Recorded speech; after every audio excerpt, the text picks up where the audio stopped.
The future of clean energy is not going to be made in the United States, Europe, or China. It will be made by everyone, especially the countries who have been left behind by the old, dirty energy economy. I'm talking about Africa, Southeast Asia, and Latin America. These regions and others like them are going to define what a sustainable energy future looks like in 2025. They face different challenges than rich developed countries. Rising energy demands from growing populations, more exposure to climate disasters, and no legacy oil, coal, or uranium resources to fall back on. But they also have unique opportunities. Lots of sun and wind, flat open spaces, and a need for rapid industrialization and rural development. And crucially, they are on the cutting edge of adopting new clean energy technologies like green hydrogen, advanced solar cells, wind power, and even experimental stuff like cold fusion reactors. Today, we're going to look at 4 game-changing clean energy innovations that these emerging economies are leading in 2025. Wind energy, 2025.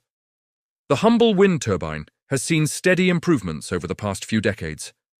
But right now, major innovation is happening in 2 areas: taller towers and floating offshore turbines. In 2025, utility-scale wind turbines will have towers over 150 meters tall to catch higher altitude winds that blow faster and more consistently. This can increase energy production by 10 to 20% compared to shorter towers. For countries like Vietnam and Kenya, with very windy coastlines and flat ocean floors, this translates to huge new wind farms with minimal environmental disruption. Vietnam has ambitious plans to expand its offshore wind capacity to 16 gigawatts by 2030. That would make it one of the top 10 windiest countries globally. Brazil is also aggressively pursuing floating wind with 18 gigawatts of capacity expected by 2030, enough to power all of Brazil's homes. Costs for offshore wind have dropped dramatically in recent years thanks to economies of scale and advances in manufacturing.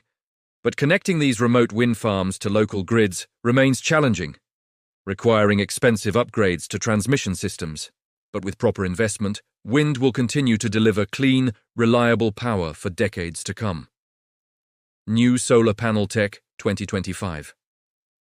While traditional silicon solar cells have gotten pretty efficient at converting sunlight to electricity, around 20%, researchers have made significant strides in developing next-generation cells that can reach greater than 30% efficiency.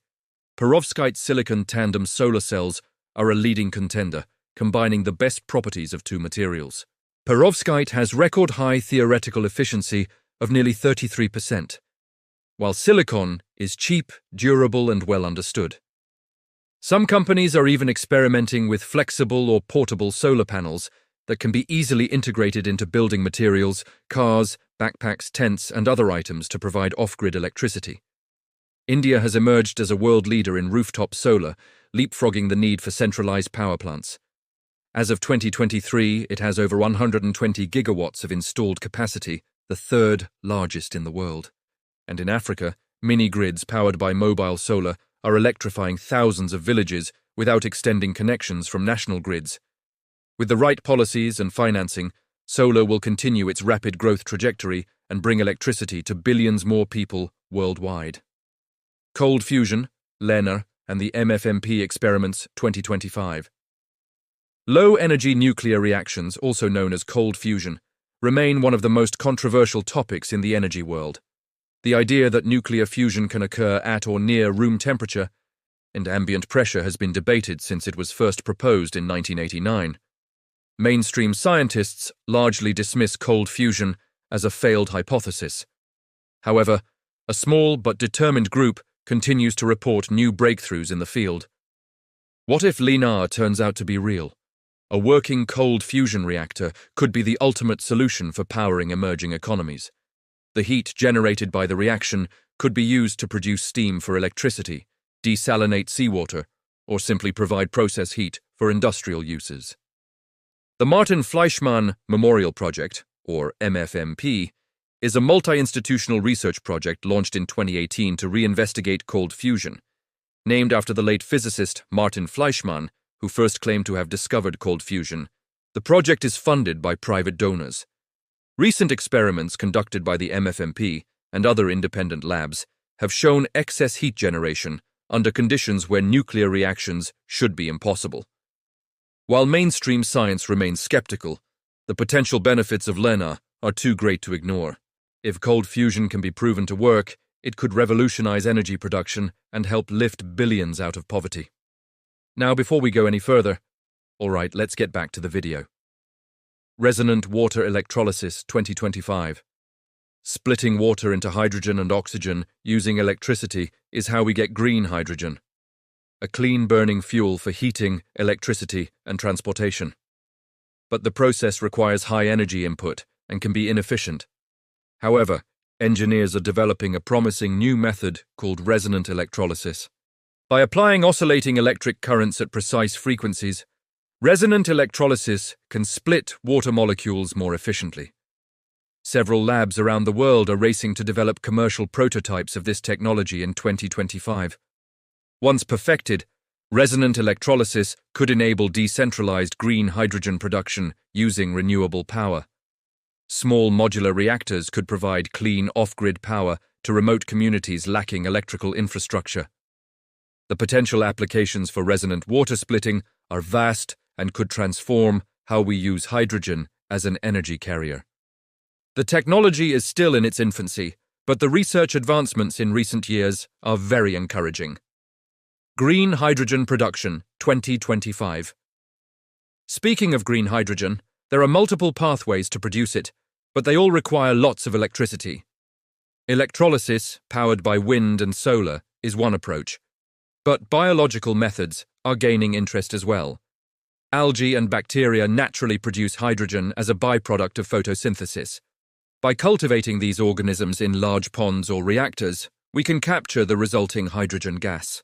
Pilot projects using algae to produce hydrogen fuel have been launched in Morocco, Chile, and various Gulf states. The concept is still in early development, but could provide an eco-friendly way to generate clean hydrogen at scale. The ideal location for these hydrogen farms would be sunny, windy areas with access to abundant seawater, fitting descriptions of many emerging economies. With further research and investment, biological hydrogen production could become a major player in the green hydrogen economy. Challenges and opportunities. So those are some of the most exciting developments in the world of clean energy. But let's talk about why emerging economies are uniquely positioned to lead the charge. First, these countries have more pressing energy needs. As their populations grow and industrialize, they require substantial increases in electricity access and usage.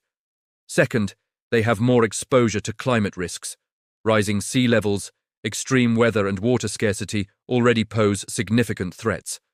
Clean energy investments can help build resilience against these challenges. Third, they often have abundant renewable resources.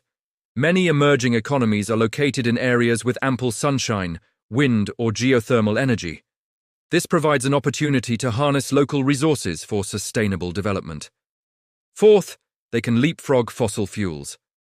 Without legacy coal, oil, or gas industries, developing nations can skip directly to clean energy systems, avoiding the pollution and health problems caused by fossil fuels. Finally, they have a large and young workforce. Many emerging economies have a sizable population of working-age people.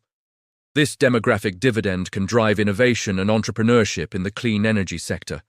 However, there are significant obstacles standing in the way. Vast infrastructure gaps must be bridged to connect remote communities and businesses to energy systems. Financing and investment remain major hurdles for scaling up new technologies, and global trade issues can hinder the transfer of expertise and equipment. Nevertheless, the opportunities outweigh the challenges. By investing in the right technologies and providing supportive policies, we can empower emerging economies to take control of their energy futures. The potential benefits are enormous, not just for themselves, but for the entire planet. In conclusion, the future of clean energy will be defined by the choices we make today. Wind, solar, fusion, and hydrogen technologies are rapidly advancing and hold immense promise for powering our world in 2025 and beyond. Emerging economies are uniquely positioned to lead this transformation, leapfrogging fossil fuels and embracing innovation to meet their development needs while improving air quality and combating climate change. As we look ahead, it's clear that the clean energy race isn't just about tech, it's about people, nations, and survival. By supporting the growth and success of developing countries, we can unlock a truly global energy transition. Thank you so much for watching. Do you think cold fusion will turn out to be real? Comment below. We'll see you next time.